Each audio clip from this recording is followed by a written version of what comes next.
प्रत्येक मनुष्य, कोई भी मनुष्य, हिंदू हो, मुस्लिम हो, सिख हो, ईसाई हो, जैन हो, बौद्ध हो, पारसी हो, यहूदी हो, नास्तिक हो, आस्तिक हो, उपेक्षित हो, मनुष्य मात्र की बात कर रहा हूं मैं।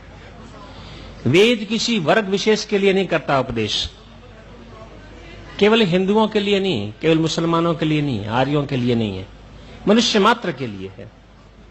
वही बात में रखने का प्रयास करता हूं मैं। सारे विश्व में इस धरती पर रहने वाले मनुष्यों की एक इच्छा समान होती है। सारे ब्रह्मांड की, इस धरती की बात नहीं कर रहा हूं मैं, पूरे ब्रह्मांड में जितनी पृथ्वियां हैं उसमें जितने मनुष्य होंगे, असंख्य होंगे, उनकी एक इच्छा समान होती है, मैं सुखी हो जाऊं, दुखी न हो मैं। एक समान इच्छा है। काला हो, गोरा हो, इंडियन हो, जापानीज हो, चाइनीज हो, रशियन हो, ऑस्ट्रेलियन हो, किसी भी देश का हो, किसी भी मतमंद संप्रदाय का हो, यह शाश्वत सत्य है, प्रत्येक मनुष्य की इच्छा होती है कि मैं सुखी हो जाऊं, दुखी ना हूं। और इसी के लिए प्रयास कर रहा है व्यक्ति, पढ़ रहा है, लिख रहा है, नौकरी कर रहा है, धंधा कर रहा है, कमा रहा है, विवाह कर रहा है, मकान बना रहा है, गाड़ी ले रहा है, बच्चे पैदा कर रहा है, घूम रहा है, फिर रहा है, नाच रहा है, कूद रहा है, केवल इसी उद्देश्य के लिए मैं दुखी ना हूं और सुखी हो जाऊं। आज इस लक्ष्य की पूर्ति के लिए संपूर्ण विश्व के अंदर जितने भी महानुभाव हुए हैं, हर देश के अंदर लोगों ने मनुष्य को सुखी बनाने के लिए, दीर्घायु बनाने के लिए खूब प्रयास किया है, अनंत प्रयास किया है, लेकिन एक भूल हो गई। और भूल क्या हुई है? उन्होंने विचार कर लिया कि सुखी होने के लिए हमें अधिकाधिक भोग्य पदार्थों को प्राप्त करना। भोग्य पदार्थ जिससे प्राप्त हो सकते हैं, 5 इंद्रियों के विषय, वो अधिकाधिक प्राप्त करेंगे, हम अधिक सुखी हो जाएंगे। यहां भूल हुई है। भोग्य पदार्थों की आवश्यकता है, धन की भी आवश्यकता है, मकान की भी आवश्यकता है, गाड़ी की भी है, कपड़े की भी है, भोजन की भी है, पति पत्नी की भी है, बच्चों की भी है, सब कुछ की है। लेकिन एक बड़ी आवश्यकता जिसको हम भूल गए हैं, उसका नाम धर्म है। व्यक्ति के अंदर जीवन में धर्म नहीं है, आध्यात्मिकता नहीं है, तो व्यक्ति भौतिक वस्तुओं के माध्यम से कितने संपन्न हो जाए, वो पूर्ण सुखी नहीं हो सकता। वेद कहता है कि हम भौतिक दृष्टिकोण से कितने संपन्न हो जाएं, लेकिन आध्यात्मिक दृष्टिकोण से जो कठिनाइयां आती है, बाधाएं आती है, उसका समाधान धन नहीं कर सकता।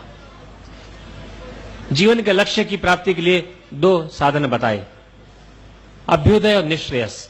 दार्शनिक बात बता रहा हूं मैं आपको। भोग और भोग सामग्रियों को प्राप्त करना और भौतिक दृष्टिकोण से संपन्न सुखी हो जाना, यह अभ्युदय में आता है।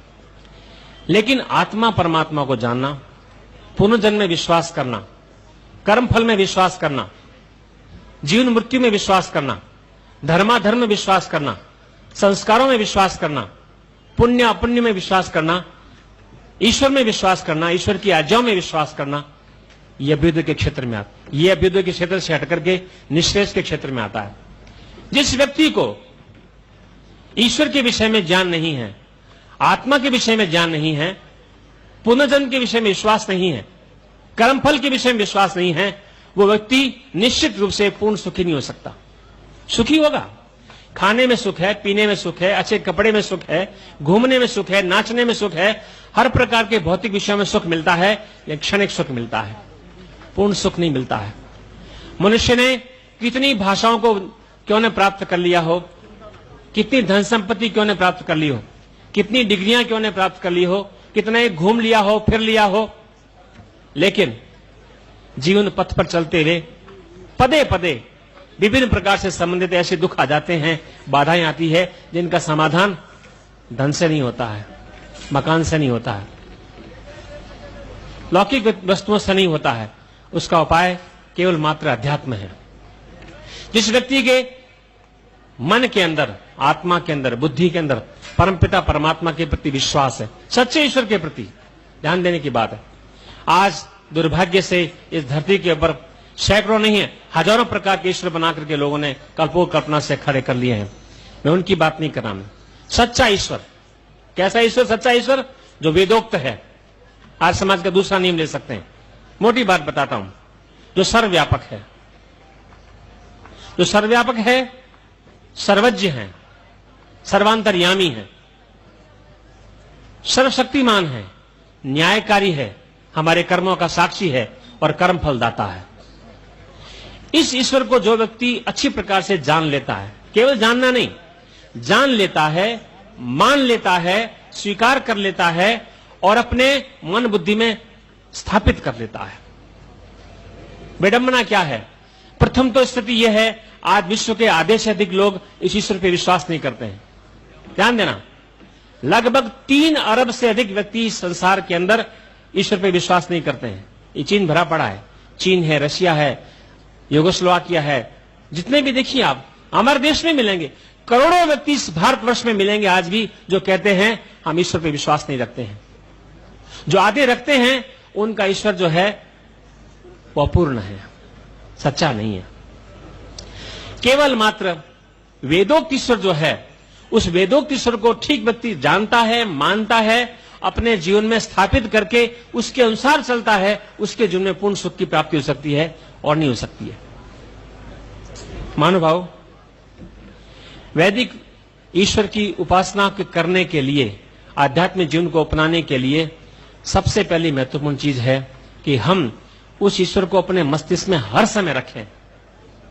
सभी व्यक्ति आ गए हैं, न केवल हम किसी अन्य किसी मत संप्रदाय की बात कर रहा हूं, हम जो यहां बैठे हैं, आर्य लोग बैठे हैं, वैदिक धर्मी बैठे हैं, दार्शनिक बैठे हैं, स्वामी दयानंद के अनुयायी बैठे हैं, आर्य समाज को मानने वाले बैठे हैं, मैं उनकी भी बात कर रहा हूं।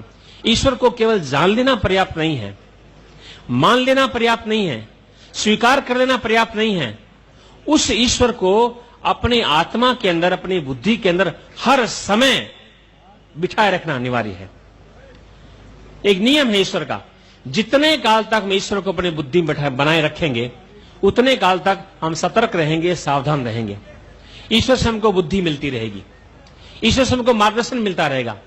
हम जो कोई भी कार्य करेंगे, हम जो भी वाणी बोलेंगे, जो भी विचार करेंगे, वो सारे के सारे विचार ईश्वर की ओर से प्रामाणिक होंगे, ईश्वर से पूछ करके करेंगे हम।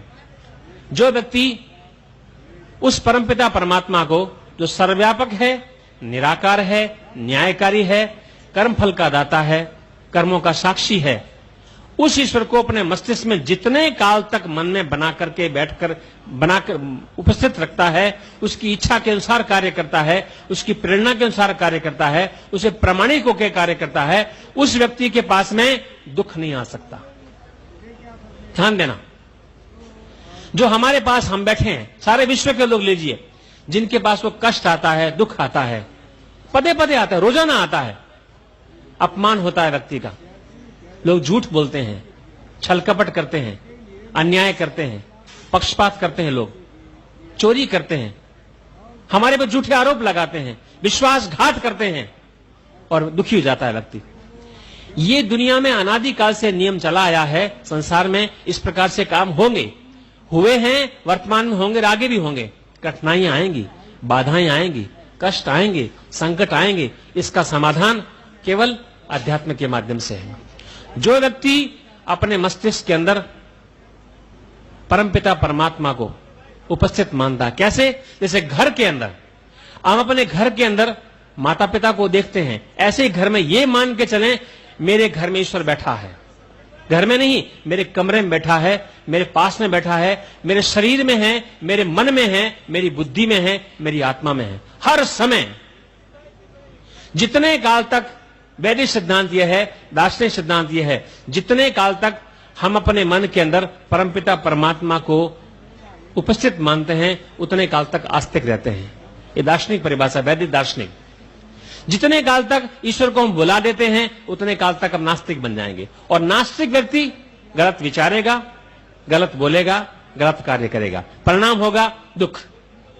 दुखों से बचना है, हम परमपिता परमात्मा को हर समय, हर पल अपने मस्तिष्क में रखना पड़ता है और ये भावना बनानी पड़ती है, ईश्वर मेरे पास में है, मेरे आगे है, मेरे पीछे है, मेरे दाएं हैं, मेरे बाएं हैं, ऊपर है, नीचे है, अंदर है, मुझे देख रहा है, सुन रहा है, जान रहा है। कोई भी कार्य मैं ईश्वर से छुप करके नहीं कर सकता। मैं कोई भी कार्य, हम अकेले में हैं, अंधेरे में बैठे हैं, एकांत में बैठे हैं, कोई हमको देख नहीं रहा है, मन में जो विचार कर रहे हैं, हमारी पत्नी, हमारा पति, हमारे माता पिता, हमारे भाई, हमारे बंधु, हमारे घर का कोई व्यक्ति देख नहीं रहा है, लेकिन परमपिता परमात्मा हमको देखता है। ऐसा विश्वास जब मन में रहता है व्यक्ति के, वो कोई कार्य गलत नहीं कर सकता।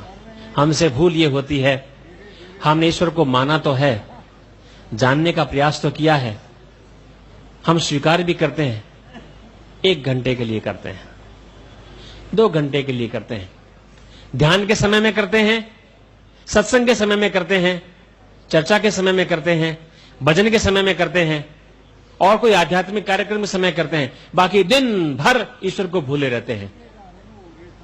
कोई 2 घंटे, कोई 4 घंटे, कोई बहुत अच्छी आध्यात्मिक आदमी, धार्मिक आदमी हो तो 6 घंटे तक ईश्वर को याद करता है। बाकी खाते समय, पीते समय, बोलते समय, स्कूल में, कॉलेज में, जहां भी कार्यशाला है, वहां हम जाते हैं, ईश्वर को बिल्कुल भूल जाते हैं। वैदिक सिद्धांत यह है, ईश्वर को हर समय याद रखना है। हमारे स्वामी दयानंद जी जगह जगह लिखते हैं, आर्याभिविनय देखिए आप, वेदों में मिलेगा आपको, हे परमेश्वर, हम आपको प्रत्येक क्षण, 1 घंटा नहीं, 2 घंटे नहीं, 6 घंटे नहीं, 8 घंटे नहीं, 10 घंटे नहीं, प्रत्येक क्षण हम आपको याद करके रहें। यदि हम आपको भूल जाएंगे, न जाने हमारा क्या होगा। सिद्धांत है ये। हम परमपिता परमात्मा को हर समय अपने मस्तिष्क में रखें।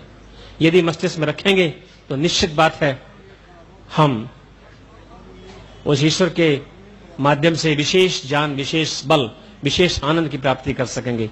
आज हम आर्य लोग, वैदिक धर्मी लोग ईश्वर को जानते हैं, मानते हैं, स्वीकार करते हैं, थोड़ा मानते हैं। यदि हम ईश्वर को ठीक प्रकार जान करके और हर समय, हर पल अपने मस्तिष्क में रखें, ये हो नहीं सकता है कि हम दुनिया को बदल ना दें। महानुभाव, ये ऋषि लोग हैं, ये संत लोग हैं, सन्यासी लोग हैं, जो अपने स्वार्थों को छोड़ करके देश विदेश में जिन्होंने काम किया है। आज समाज के इतिहास को देखिए आप, 50 वर्षों तक आज देश के अंदर 25 देशों के लोग यहां पर आ रहे हैं। कहां कहां गए लोग? मॉरिशस में जाइए आप, सुरिनाम में जाइए, गयाना में, ट्रिनिडाड में, दक्षिण अफ्रीका में देखिए आप, इंग्लैंड में देखिए, इधर फिजी में, गयाना में, थाईलैंड में, जहां जहां जाइए आप, हमारे यहां के सन्यासी गए। कितनी शक्ति थी, कितना साहस था, कितना पराक्रम था, कितना उत्साह था, कितनी निर्भीकता थी। ये कैसे आती है? ये परमपिता परमात्मा के माध्यम से आती है। सच्चे ईश्वर को जानने वाला, मानने वाला, स्वीकार करने वाला, अपने मन में रखने वाले व्यक्ति के मन में इतना उत्साह होता है, इतनी आशा होती है, इतना निस्वार्थी बनता है, इतना प्रेमी बनता है कि कल्पना नहीं कर सकते। आज हमारियों के अंदर ईश्वर को ठीक प्रकार से जानते हैं, मानते हैं, थोड़ा मानते हैं।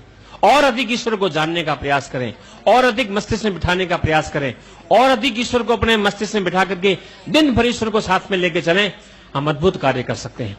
आज संसार जो है अंधकार में भटक रहा है। देखिए आप चारों तरफ, विदेशों की बात तो मैं क्या करूं, मैं देश को देखिए आप, जो वेदों को उठा के देखते हैं, दर्शनों को उठा के देखते हैं, उपनिषद को पढ़ते हैं और तुलना करते हैं आज हमारे देश की, भारतीयों की, यहाँ के जीवन की, खान पान की, चरित्र की, आचार विचार की, परंपराओं की, लक्ष्य की, मार्ग की, साधनों की, बहुत अंतर दिखाई देता है। कारण क्या है? कोई कमी है हमारी। परमपिता परमात्मा हमारियों पे कृपा करे, ऐसी कृपा करे कि हम परमपिता परमात्मा अपने हृदय में रख करके अद्भुत कार्य करें।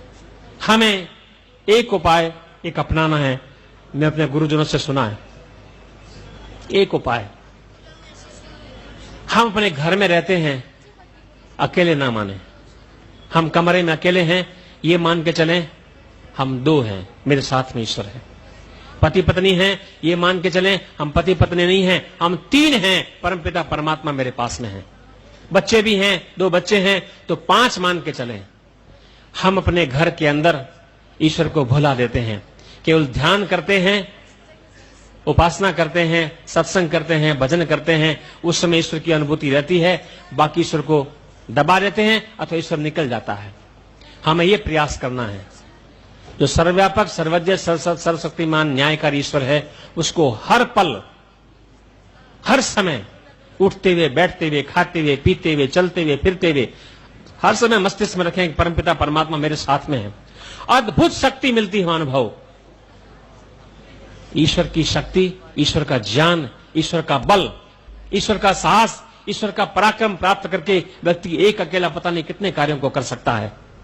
परमपिता परमात्मा हमको शक्ति दे, हम उस परमपिता परमात्मा को ठीक प्रकार जान करके और न केवल अपने जीवन में, अपने परिवार के अंदर, न केवल अपने गांव में, नगर में, राज्य में, न केवल देश में, संपूर्ण विश्व के अंदर और परमपिता परमात्मा की स्थापना करें। आर्य समाज का, स्वामी दयानंद जी का सबसे बड़ा मुख्य लक्ष्य यह है, एक लक्ष्य की पूर्ति कर देंगे, स्वतः अपने आप सारे लक्ष्य की पूर्ति हो जाएगी। हमारा कार्य क्या है? हमारा लक्ष्य यह है, मनुष्य के हृदय के अंदर, उसकी बुद्धि में, उसकी आत्मा में, उसमें मन में परमपिता परमात्मा के प्रति श्रद्धा और निष्ठा और रुचि और प्रेम और विश्वास पैदा कर दें, सारे काम स्वतः हो जाएंगे। बस एक ही काम करना है। आज व्यक्ति जो बिगड़ गया है, विनाश हो रहा है, उसका एक ही कारण है, हमने अपने जीवन में से ईश्वर को या तो निकाल दिया है अथवा दबा दिया है अथवा थोड़े से काल के लिए याद करते हैं। वो परमपिता परमात्मा 18 घंटे जागृत काल में बहुत शक्ति बल देने वाला है। बस एक ही काम करना है। अंत में 2 मिनट के लिए उस परमपिता परमात्मा का हम ध्यान करेंगे। 3 शब्द है, ओम भू, ओम भुवः, ओम स्वः। ये 3 शब्द है, इसको महाव्याहृतिया कहते हैं। गायत्री मंत्र से प्रारंभ में 3 शब्द हैं, इनको हम परमपिता परमात्मा को साक्षी मान करके इनका जप करेंगे। भू शब्द का अर्थ है जो परमपिता परमात्मा हमारे जीवन का आधार है, जन्म देने वाला है, उसके कारण हम जीवित हैं, देख रहे हैं, खा रहे हैं, पी रहे हैं। वो शब्द का अर्थ है जो कि दुखों को दूर करने वाला है, हर प्रकार के दुख को, भय को, पीड़ा को, रोग को, समस्त प्रकार की कमियों को, त्रुटियों को दूर करने वाला है। और स्व का मतलब है जो आनंद देने वाला है, ज्ञान देने वाला है, बल देने वाला है, उत्साह देने वाला है, पराक्रम देने वाला है। ये 3 शब्दों के अर्थ है। इन 3 शब्दों को लेकर के हम जप करेंगे। केवल 2 मिनट के लिए आंखें बंद करेंगे, सीधे होकर बैठना है। मैं जिस प्रकार से बोलता हूं उसका अनुकरण करना है। ओम भूर, ओम भूर, बोलिए 2 बार। ओम भूर, ओम भूर। अब सुनेंगे, ओम भुवः, ओम भुवः, बोलिए, ओम भुवः, ओम भुवः। सुनेंगे, ओम स्वः, ओम स्वः, बोलिए, ओम स्वः, ओम स्वः। आप सभी मिलकर के मेरे साथ बोलेंगे, 2-2 बार बोलना है। मन में भावना बनानी है, परमपिता परमात्मा मेरे अंदर है, मेरे शरीर में है, मेरे मन में है, मेरी इंद्रियों में है, मेरी बुद्धि में है, मेरी आत्मा में है। मैं इसमें डूबा हुआ हूं, वो मेरे में है, मैं उसमें हूं। ऐसा मन में भावना बनानी है, सच्ची भावना बनानी है। और इन 2-3 शब्दों को 2-2, 3-3 बार बोलेंगे हम, उसके बाद समाप्त करेंगे। अभी किसी समय किसी वस्तु का स्मरण नहीं करना है, आंखें बंद। हम कहां बैठे हैं, कौन सा स्थान है, कौन सा समय है, कौन से कपड़े पहन रखे हैं, इस बात की भी अनुभूति करनी है। केवल अपनी आत्मा को और आत्मा में बैठे परमपिता परमात्मा का स्मरण करना है। इसको कहते हैं भावना, ईश्वर प्रणिधान। प्रारंभ करेंगे।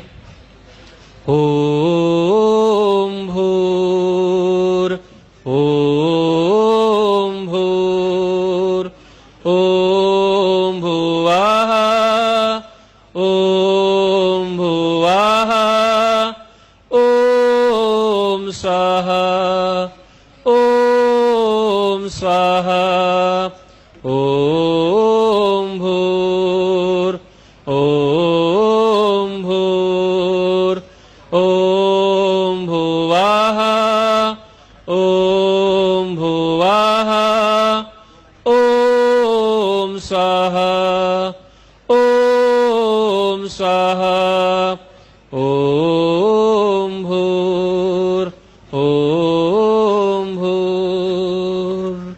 अनुभव परमपिता परमात्मा जो हमारे हृदय में है, हम कभी कभी उसको देखते हैं, अनुभव करते हैं, बाकी समय भुला देते हैं। बस आध्यात्मिक रहस्य यही है, यही योगाभ्यास है, यही भक्ति है, यही पूजा है कि हर समय आंख खुलने से लेकर के आंख बंद होने तक हर समय मन में अनुभूति बनाए रखें कि परमपिता परमात्मा मेरे साथ में है, मेरे शरीर में है, मेरी बुद्धि में है, मेरी अंतःकरण में, मेरी आत्मा में है, और उससे मांगे हम। बहुत ईश्वर के पास में शक्ति है, ज्ञान है, बल है, हमारी कमी है, हम उसको मांग नहीं पा रहे हैं। उसके पास तो भंडार भरे हुए हैं।